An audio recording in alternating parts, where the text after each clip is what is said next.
Hey guys, welcome to WebDev Cloud. तो आज की इस वीडियो में हम देखेंगे custom error page setup and cache invalidation in CloudFront. तो चलिए स्टार्ट करते हैं। यहाँ पे हम हमारी एक वेब एप्लीकेशन को ऑलरेडी क्लाउड फ्रंट डिस्ट्रीब्यूशन पे डिप्लॉय कर चुके हैं, जिसकी फाइल्स हैं वो सब S3 बकेट पे होस्टेड है। क्लाउड फ्रंट डिस्ट्रीब्यूशन पे वेब एप्लीकेशन को कैसे डिप्लॉय करें, इसके रिलेटेड वीडियो ये चैनल पे पहले से बना हुआ है, जिसकी लिंक आपको आई बटन से मिल जाएगी। तो चलिए हमारी ये वेब एप्लीकेशन को एक्सप्लोर करते हैं। तो डिस्ट्रीब्यूशन में चले जाते हैं और यहाँ से डिस्ट्रीब्यूशन का डोमेन नेम कॉपी करके एड्रेस बार में पेस्ट कर देते हैं। Basically it's the same web application that we deployed in our previous video. So ये हमारी वेब एप्लीकेशन है। अभी कस्टम एरर पेज क्या है, जैसे यहाँ पे मान लो मैं कोई एक ऐसा पेज एक्सेस करने की ट्राई करूं, लेट्स से test.html। तो यहाँ पे मुझे क्लाउड फ्रंट का एक्सेस डिनाई वाला पेज आएगा, क्योंकि क्लाउड फ्रंट ये एज्यूम करेगा कि मैं कोई ऐसा पेज एक्सेस करना चाह रहा हूं जिसका मुझको एक्सेस नहीं है। बेसिकली ये test.html पेज है, वो यहाँ पे है ही नहीं, लेकिन क्लाउड फ्रंट के एल्गोरिथम के हिसाब से ये ऐसा कंसिडर कर रहा है कि मुझे कोई ऐसा पेज है test.html जिसकी परमिशन मुझको नहीं है। अगर हम यहाँ से ये रिस्पॉन्स चेक करें, यहाँ से अगर हम नेटवर्क टैब में जाके इस पेज को रिलोड करेंगे तो यहाँ पे 403 आएगा, मीन्स एक्सेस डिनाइड। मतलब मैं कोई ऐसा पेज एक्सेस करना चाह रहा हूं जिसका एक्सेस मुझे नहीं है। तो इसके लिए मुझे अगर यहाँ पे कोई कस्टम एरर पेज दिखाना है या फिर कोई भी अपना HTML पेज भी कॉन्फ़िगर करना है, तो इसके लिए मुझे क्लाउड फ्रंट में सेटिंग करना पड़ेगा इसके रिलेटेड।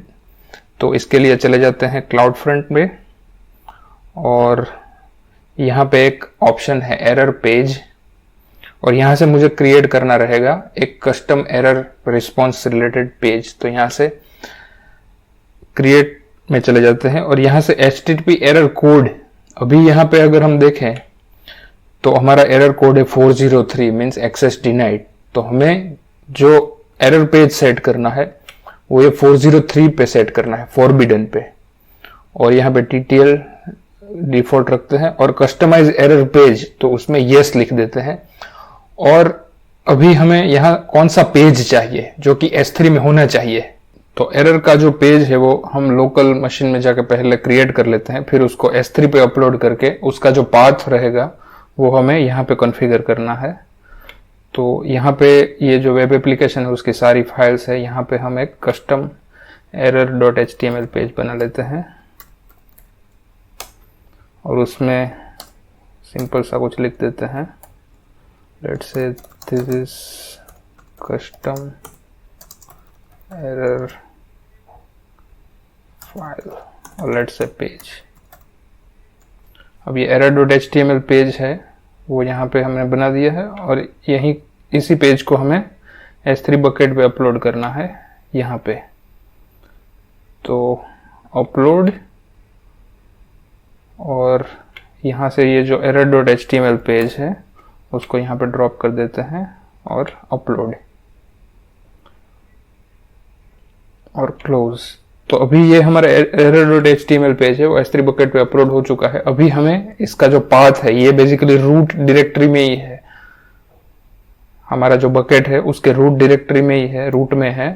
तो हमें सिर्फ यहाँ पे स्लैश और error.html लिखना है और क्रिएट पे क्लिक करना है। तो अभी ये हमारा एरर पेज है 403 पे क्रिएट हो चुका है। और अभी ये थोड़ा सा टाइम लेगा क्योंकि हमने ये जो चेंजेस किया है उसको सब एज लोकेशन पे डिप्लॉय करने जाएगा। तो let's wait for few minutes. तो यहाँ पे जो लेटेस्ट चेंजेस थे वो डिप्लॉय हो चुके हैं। तो चलिए फिर से वो पेज एक्सेस करने की ट्राई करते हैं जिस पे पहले 403 पे एक्सेस डिनाइड दिखा रहा था।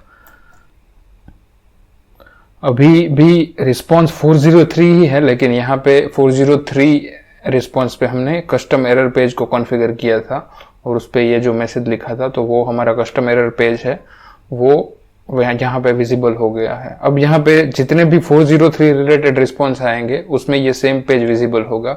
लेट्स से अगर test.html की जगह पे मैं कुछ भी रैंडम भी लिख देता हूँ तो ऐसे केस में भी मेरा ये जो कस्टम एरर पेज है वही विजिबल रहेगा। नेक्स्ट चीज आती है कैश इनवैलिडेशन।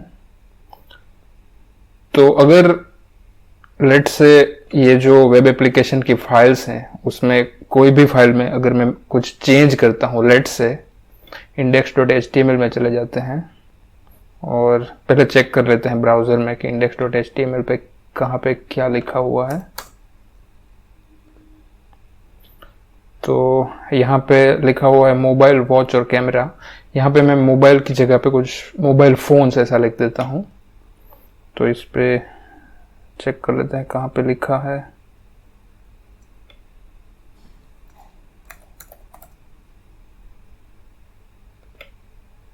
ओके, यहाँ पे है मोबाइल की जगह पे मैं मोबाइल फोन लिख देता हूँ और फिर से यही जो चेंजेस वाली फाइल्स है वो S3 पे अपलोड कर देता हूँ। ये S3 है, यहाँ पे अपलोड। सेम फाइल में अगर अपलोड करूंगा तो प्रीवियस जो फाइल है वो ओवरराइड हो जाएगी by default behaviour of S3 और अपलोड। तो यहाँ पे चेंजेस वाली फाइल मैंने अपलोड कर दी है। लेकिन यहाँ पे क्लाउडफ्रंट डिस्ट्रीब्यूशन में क्या होगा कि जितने भी फाइल्स हैं और उसका कंटेंट है वो एज लोकेशन पे कैश्ड रहेगा। तो अगर यही चेंजेस मैं यहाँ पे रिलोड करके अगर देखना चाहूंगा तो कुछ भी चेंजेस यहाँ पे रिफ्लेक्ट होता हुआ नहीं दिखेगा, क्योंकि ये सारा का सारा कंटेंट है वो एज लोकेशन पे कैश्ड है।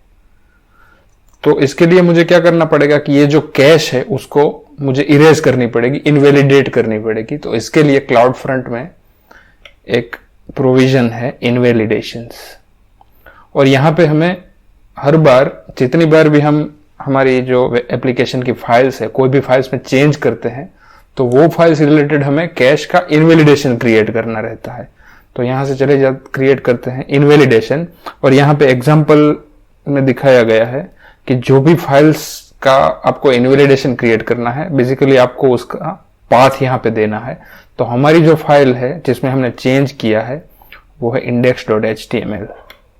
तो यहाँ पे ये index.html क्योंकि रूट में ही है जैसा हमने पहले डिस्कस किया था, तो यहाँ पे मुझे देना है स्लैश और index.html। और जैसे ही मैं इनवैलिडेशन को क्रिएट करूंगा ये यहाँ पे स्टेटस इन प्रोग्रेस में चला जाएगा, क्योंकि ये जो index.html के रिलेटेड जो भी कैश ये डिस्ट्रीब्यूशन ने क्रिएट करके रखी थी उनको अभी इनवैलिडेट करेगा, इरेज कर देगा, ताकि जो नया डिस्ट्रीब्यूशन अब जब नेक्स्ट टाइम मैं पेज को विजिट करूं तो ये जो लेटेस्ट चेंजेस है उसके साथ पेज यहाँ पे डिस्प्ले होने लगे। तो यहाँ पे स्टेटस है वो कंप्लीट हो चुका है। तो once again let's visit the page.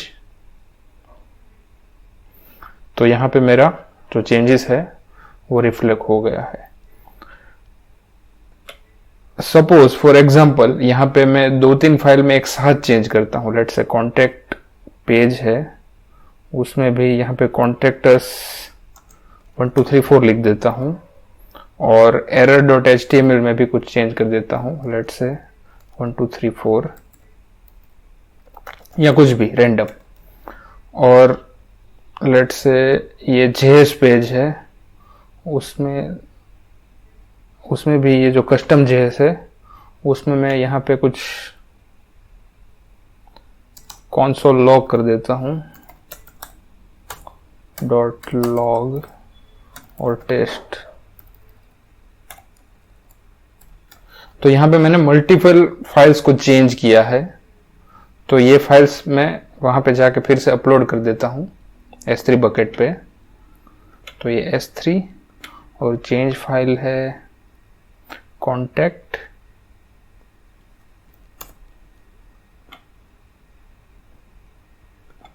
ये कॉन्टेक्ट को अपलोड कर दिया, और JS की फाइल है custom.js उसको भी यहाँ पे ड्रैग ड्रॉप करके अपलोड कर देते हैं custom.js।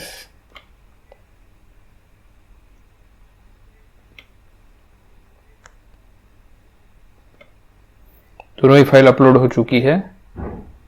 तो अभी हमें फिर से ये फाइल से रिलेटेड यहाँ पे कैश को इनवैलिड करना पड़ेगा डिस्ट्रीब्यूशन में जाके।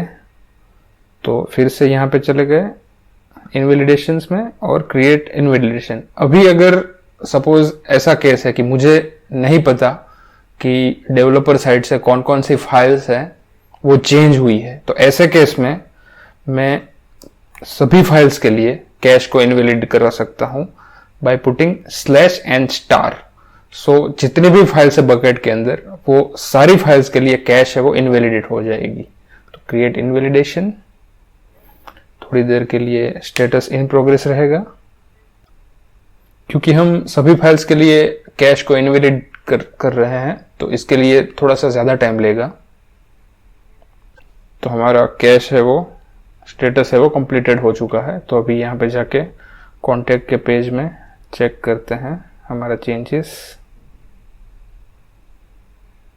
तो यहाँ पे कॉन्टेक्ट अस 1 2 3 4 आ चुका है और हमने एरर में भी चेंज किया था, लेकिन एरर पेज है वो अपलोड नहीं किया है बेसिकली। और दूसरा जो चेंज था वो JS में था, custom.js में।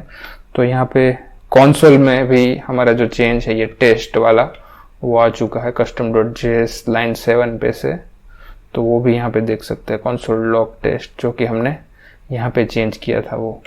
तो दोनों ही फाइल का जो चेंजेस है उसके रिलेटेड कैश है वो इनवैलिडेट हो चुकी है और दोनों ही चेंज है वो हमें ये वेब एप्लीकेशन में रिफ्लेक्ट होते हुए दिख रहे हैं।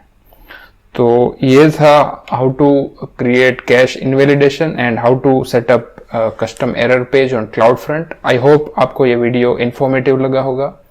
तो मिलते हैं नेक्स्ट वीडियो में। Till then have a nice time.